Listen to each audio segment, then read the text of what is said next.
अचानक यानी कि आकस्मिक मौत से सभी शॉक्ड हैं, लेकिन अब कई सारे सवाल भी खड़े हो रहे हैं क्योंकि जब उनके घर फॉरेंसिक टीम पहुंची तो मौत पर सवाल उठने लगे हैं। शेफाली जरीवाला के पति पराग त्यागी ने भी डराने वाले खुलासे किए हैं। उनके डॉक्टर ने भी बताया कि शेफाली जरीवाला दवा ले रही थी। साथ ही शेफाली जरीवाला के साथ देर रात क्या हुआ, वॉचमैन ने आंखों देखी पूरी बात बताई है। कुक और मेड को भी पुलिस अपने साथ लेकर गई है। सब कुछ आपको बताएंगे इस वीडियो में। नमस्कार, आप देख रहे हैं न्यूज़ 18 का डिजिटल प्लेटफॉर्म और मैं हूं आपके साथ श्रुति श्रीवास्तव। एक्ट्रेस और मॉडल शेफाली जरीवाला ने देर रात महज 42 साल की उम्र में 27 जून शुक्रवार को सभी को अलविदा कह दिया। एक्ट्रेस शेफाली जरीवाला की अचानक मौत से हर कोई शॉक है। किसी को यकीन नहीं हो रहा है कि इतनी कम उम्र और फिटनेस के बावजूद भी उन्हें कार्डियक अरेस्ट आया है। शेफाली के निधन के बाद से ही शुरुआती रिपोर्ट्स में यह सामने आ रहा है कि उनकी मौत हार्ट अटैक आने की वजह से हुई है, जिसके बाद उन्हें उनके पति पराग त्यागी ने आनन फानन में अस्पताल पहुंचाया, लेकिन अस्पताल पहुंचते ही डॉक्टर्स ने उन्हें मृत घोषित कर दिया। दूसरी तरफ अभी ये सवाल उठ रहे हैं कि क्या हार्ट अटैक ही मौत की वजह थी या कोई और कारण था। शेफाली के निधन के बाद देर रात 1 बजे शेफाली के घर पर मुंबई पुलिस पहुंची। पुलिस के साथ फॉरेंसिक टीम भी जांच के लिए पहुंची और इसी के बाद घर के अंदर मौजूद लोगों से मौत की वजह जानने के लिए पूछताछ की जा रही है। टीम जांच कर रही है। मुंबई पुलिस ने कहा कि एक्ट्रेस की बॉडी को अंधेरी में उनके आवास पर पाया गया था और उनकी मौत के पीछे की वजह अभी भी स्पष्ट नहीं है। फिलहाल शेफाली के शव को पोस्टमार्टम के लिए कपूर अस्पताल भेज दिया गया है, जहां पर उनका पोस्टमार्टम किया जा रहा है। जब तक वो रिपोर्ट नहीं आती है तब तक कुछ भी नहीं स्पष्ट हो सकता है कि आखिर उनकी मौत हुई कैसे। उसी के साथ ही घर में मौजूद परिवार के सदस्यों से पूछताछ की जा रही है। मौत से पहले क्या क्या हुआ, कैसे उनकी हालत बिगड़ी, इन चीज़ों की जांच की जा रही है। इसी के साथ रात में शेफाली के घर काम करने वाली उनकी कुक और मेड को पूछताछ के लिए अंबोली पुलिस स्टेशन ले जाया गया है। इस बीच मुंबई पुलिस ने उनके पति और एक्टर पराग त्यागी का बयान दर्ज किया है। पराग ने खुलासा किया कि शेफाली का पहले से ही इलाज चल रहा था। मुंबई पुलिस ने शेफाली जरीवाला के पति पराग त्यागी का उनके घर पर ही बयान दर्ज किया। मामले की जांच के तहत अब तक 4 लोगों के बयान दर्ज किए जा चुके हैं, जिसमें 2 नौकर, 1 सिक्योरिटी गार्ड शामिल है। फिलहाल आगे की जांच अभी चल रही है। शेफाली जरीवाला का इलाज कर रहे डॉक्टर ने बताया कि वे पिछले 5 से 6 साल से जवान दिखने के लिए इलाज करवा रही थी। वे एंटी एजिंग ट्रीटमेंट ले रही थी। शेफाली 2 दवाइयां ले रही थी, जिसमें विटामिन सी और ग्लूटाथियोनाइन शामिल है।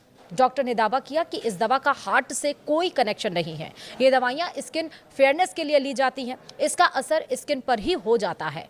डॉक्टर ने आगे कहा कि शेफाली बहुत फिट थी और उनसे कभी किसी बीमारी का जिक्र नहीं किया। इस बीच एक्ट्रेस की बिल्डिंग के वॉचमैन ने बीती रात की पूरी कहानी बताई। शेफाली जरीवाला अंधेरी के गोल्डन रेज नाम की इमारत में अपने पति पराग त्यागी के साथ रहती थी। एक्ट्रेस की मौत के बाद बिल्डिंग के वॉचमैन शत्रुघ्न महतो ने बीती रात की आंखों देखी सुनाई जब उन्हें अस्पताल ले जाया गया था। वॉचमैन ने बताया, रात में 10 या करीब 10:15 बजे का टाइम था जब वो गाड़ी गेट से निकली। जैसे ही गाड़ी आई मैंने गेट खोल दिया। गाड़ी बहुत स्पीड में थी, जैसे कोई इमरजेंसी में निकलता है। गाड़ी में काला शीशा था, तो अंदर शेफाली थी या नहीं ये नहीं पता। मैंने आखिरी बार शेफाली जी को परसों देखा था। वे अपने पति के साथ घूमने निकली थी और उनके साथ उनका कुत्ता भी था। वॉचमैन ने यह भी बताया कि देर रात करीब 1 बजे एक शख्स बाइक से आया और फोटो दिखाकर पूछा कि इन्हें जानते हो, इनका निधन हो गया। वो फोटो शेफाली जी की थी। वॉचमैन ने आगे शेफाली के रवैये को लेकर भी बात की।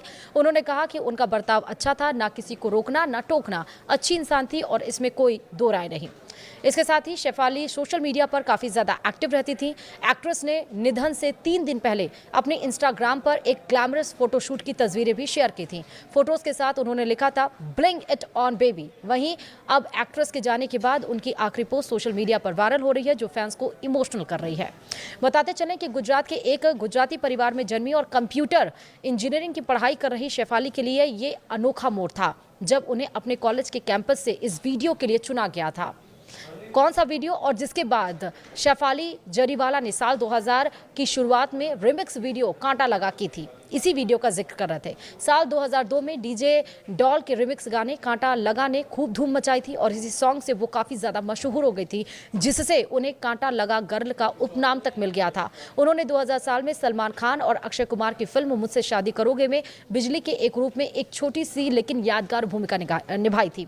इसके बाद वो कुछ और संगीत वीडियो और एक कन्नड़ फिल्म में भी दिखी, लेकिन कांटा लगा जैसी बड़ी सफलता के बाद उनका करियर उतनी तेजी से आगे नहीं बढ़ पाया जितनी उम्मीद उनको थी।